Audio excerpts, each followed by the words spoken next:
Mes chers compatriotes de métropole, de l'outre-mer et de l'étranger. Un éclairage politique sur l'offensive lancée par la France contre les fondamentalistes islamiques au Mali s'impose.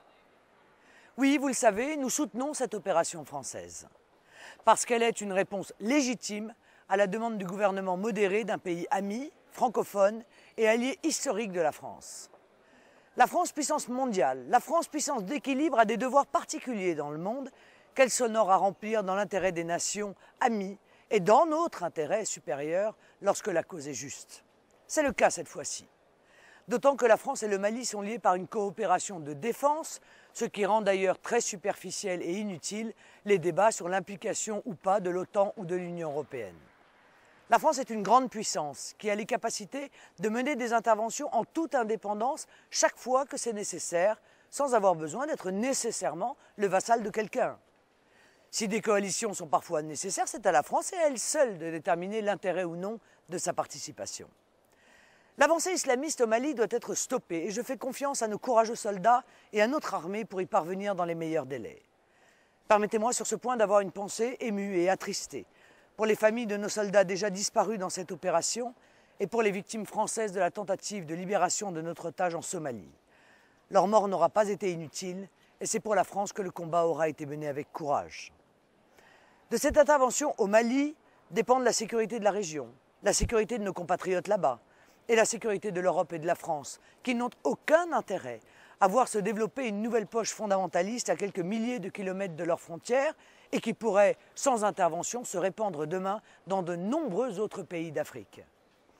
Mais notre soutien à cette opération française nécessite un autre éclairage, tout aussi essentiel. D'abord, si les mafias islamistes lourdement armées sont partis à l'assaut du Mali, c'est en premier lieu à cause de la chute du gouvernement libyen et de l'arrivée au pouvoir des djihadistes dans ce pays qui très vite y ont imposé la charia. L'action des gouvernements français de Nicolas Sarkozy, soutenue par le Parti socialiste, a consisté à aider, à financer et à armer ces islamistes en Libye. Même chose en Syrie, où François Hollande, dans la continuité de Nicolas Sarkozy, soutient ouvertement les rebelles djihadistes contre le gouvernement en place. L'intervention au Mali soulève donc ce cruel paradoxe. Nous combattons là-bas les islamistes que nous avons mis au pouvoir en Libye et que nous voulons mettre au pouvoir en Syrie. La faute stratégique, politique de nos dirigeants UMP et PS est criante et si lourde de conséquences. C'est cette incohérence diplomatique désastreuse qu'il faut pointer du doigt. Voilà pourquoi il est absurde de mettre sur le même plan ces trois guerres. Vous le savez, nous en avons dénoncé deux, seules contre tous, il faut le dire. Celle de Libye et de Syrie parce qu'elles visaient à mettre au pouvoir des islamistes dangereux et parce qu'elles allaient déstabiliser des régions entières, ce qui n'a pas manqué.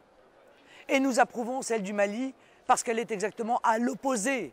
Il s'agit de repousser l'emprise islamiste et d'aider un vieil allié de la France. Encore une fois, sûrement mal conseillé par sa muse Botul, Bernard-Henri Lévy a donc eu l'occasion d'étaler la nullité de ses analyses stratégiques et leur perversité. Le Mali n'est pas la Libye. Et si le dénommé BHL souhaite toutes ces guerres, qui n'ont rien à voir les unes avec les autres, c'est d'abord parce qu'il est un va-t-en-guerre, parce que l'odeur du sang l'excite, parce que le bruit des missiles, surtout quand ils sont siglés de l'OTAN, le fait intérieurement tressaillir de joie, lui qui n'a jamais entendu réellement siffler à ses oreilles que les balles de tennis. Rappelons au passage que la lutte contre le fondamentalisme islamique doit se faire partout, au Mali, mais aussi en France, où le combat n'est pas véritablement mené et où la République ne fait que reculer depuis des années face à toutes les pressions que seuls nous avons le courage de dénoncer haut et fort. Enfin, comment ne pas voir, avec cette crise, l'impérieuse nécessité de cesser l'entreprise de casse de nos armées, l'utilisation de la défense nationale comme variable d'ajustement budgétaire, qui se traduit par une baisse constante des moyens et des effectifs, n'est pas acceptable. Elle est dangereuse. Nous sommes aujourd'hui au bord du point de rupture. Tous les spécialistes de la question militaire le disent. Entre 2009 et 2014, 17% des effectifs de l'armée française auront été supprimés. Et notre budget militaire s'établit désormais à 1,6% du PIB seulement. Investir dans notre défense, c'est investir pour l'économie et l'emploi, c'est investir pour notre avenir, c'est préserver les intérêts de la France, c'est permettre son rayonnement, c'est l'autoriser à être respecté partout dans le monde, c'est assurer enfin notre sécurité. Nous demandons en 5 ans un budget militaire rétabli à 2% du PIB et l'arrêt immédiat de la baisse des effectifs. Les matériels obsolètes ou cassés doivent être remplacés ou réparés pour permettre à nos forces de fonctionner en toute sécurité. C'est cela, une grande puissance moderne. Mes chers compatriotes, soyons toujours et en toutes circonstances derrière nos soldats et derrière notre armée, fiers de leur action. Le rôle du politique est de définir une vision stratégique cohérente, respectueuse de nos intérêts.